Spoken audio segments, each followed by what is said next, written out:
నశించాలి నశించాలి నశించాలి నశించాలి నశించాలి నశించాలి ఉగ్రవాదం నశించాలి నశించాలి నశించాలి నశించాలి నశించాలి. ఇది ఇండియాకి మొదటిది కాదు. కాశ్మీర్ నుంచి కేరళ వరకు, రీసెంట్గా జరిగినటువంటి బంగ్లాదేశ్ అల్లర్ల నుంచి బెంగాల్ వరకు నిత్యం జరుగుతూనే ఉన్నాయి. ఈ సందర్భంగా జమ్మూ కాశ్మీర్ ముఖ్యమంత్రి అయినటువంటి ఉమర్ అబ్దుల్లా బయటకు వచ్చి బహిరంగంగా హిందువులకి క్షమాపణ చెప్పాల్సినటువంటి అవసరం ఎంతైనా ఉంది. భారతదేశానికి సంబంధించినటువంటి లక్షల కోట్ల రూపాయల బడ్జెట్ని కాశ్మీర్కి పణంగా పెట్టి కావాల్సిన రోడ్లు, బ్రిడ్జులు, కాశ్మీర్కి కేటాయించినటువంటి నిధులు లెక్క తీసే పని అయితే కొన్ని లక్షల కోట్లు వెచ్చించి ఈరోజు కాశ్మీర్ని డెవలప్ చేస్తే, కాశ్మీర్ని జనజీవన స్రవంతిలో కలపాలని చెప్పి కంకణం కట్టుకొని లక్షల కోట్లు కుమ్మరిచ్చి యాత్రికులను అక్కడికి తీసుకొచ్చి వాళ్ళ జీవన ఉపాధిని పెంచితే, ఈరోజు మతం పేరు అడిగి బట్టలు ఊడదీసి చూసి మీరు హిందువులా అన్నని చెప్పి కాల్చివేస్తే హిందువులు ఏం ఆలోచించాలి?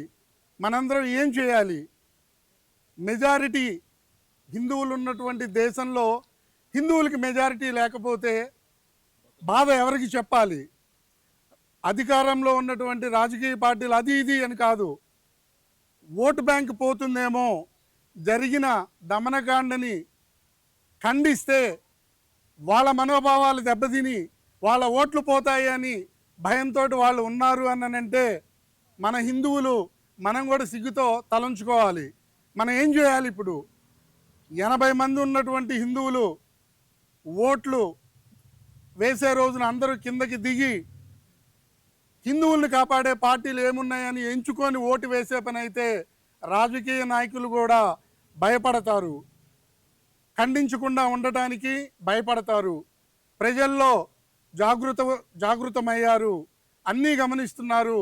మనం బుజ్జగింపు రాజకీయాలకి పాల్పడే పని అయితే మనకి ఓట్లు రావు అని భయం కలగాలి అనంటే నేను ఈ సందర్భంగా హిందువులందరికీ మనవి చేసేది, ఓటు వేసేటప్పుడు, ఓటు వేయాల్సిన రోజు అందరూ కూడా దిగి హిందువుల హక్కుల్ని, హిందువుల ప్రాణాలని కాపాడేటువంటి పార్టీలకి మీరు ఓటు వేసే పని అయితే ఏ రాజకీయ నాయకుడైనా కూడా ఇలాంటి సందర్భాల్లో నిర్ద్వందంగా జరిగిన సంఘటనల్ని ఖండిస్తారు, వాళ్ళ మీద కఠిన చర్యలు తీసుకుంటారు. ఈ సందర్భంగా అధికారంలో ఉన్నటువంటి పార్టీలన్నిటికీ కూడా నేను చెప్పేది ఏంటంటే, ఇక బుజ్జగింపు రాజకీయాలు మానేయండి, తప్పుని తప్పుగా ధైర్యంగా చెప్పండి. మీరు తప్పుని ఎప్పుడైతే తప్పుగా చెప్పగలుగుతారో ప్రజలు మీ అందరి వెనక ఉంటారు, మిమ్మల్ని ఓట్లు వేసి గెలిపిస్తారు అని చెప్పి మనవి చేసుకుంటున్నాము.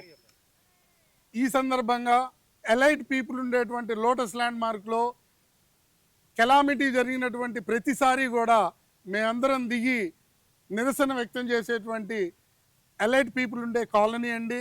ఈరోజు మీరు చూస్తున్నారు, రాత్రి 9:30 అయిన తర్వాత ఇంతమంది కూడి ఈ క్యాండిల్ లైట్ ర్యాలీని దిగ్విజయం చేయడానికి ఇంతమంది కిందకి దిగారు, మీరు గమనిస్తున్నారు.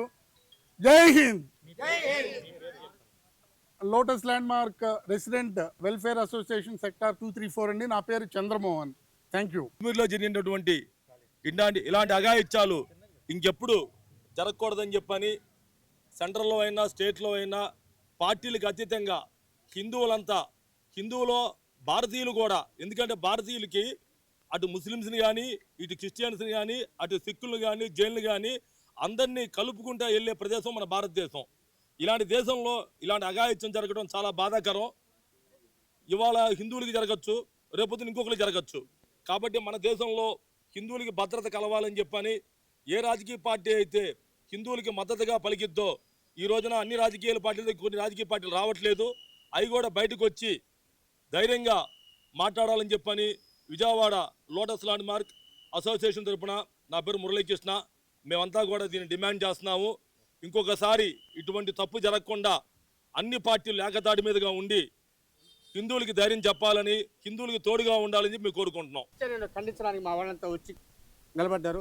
దీన్ని మా సురేష్ కానీ, మా రాము కానీ, కొండపల్లి మురళి కానీ, చంద్రమోహన్ కానీ, చాలామంది, రాకేష్ కానీ, బోళంతమంది ఉన్నారు, మారుతిరామ్ కానీ, చాలా ఇంతమంది వీళ్ళంతా పూనుకుని వీళ్ళందరినీ సమీకరించి ఇంత నిరసన తెలియజేయడానికి మా వాళ్ళంతా లేడీస్ కూడా వచ్చారన్నమాట. చాలా చాలా ఈ దుశ్చర్యను తీవ్ర స్వరంతో ఖండిస్తున్నాం. Pakistan! Vote bank politics! Shame, shame! Vote bank politics! Shame, shame! Politics! Shame, shame! Vote bank politics!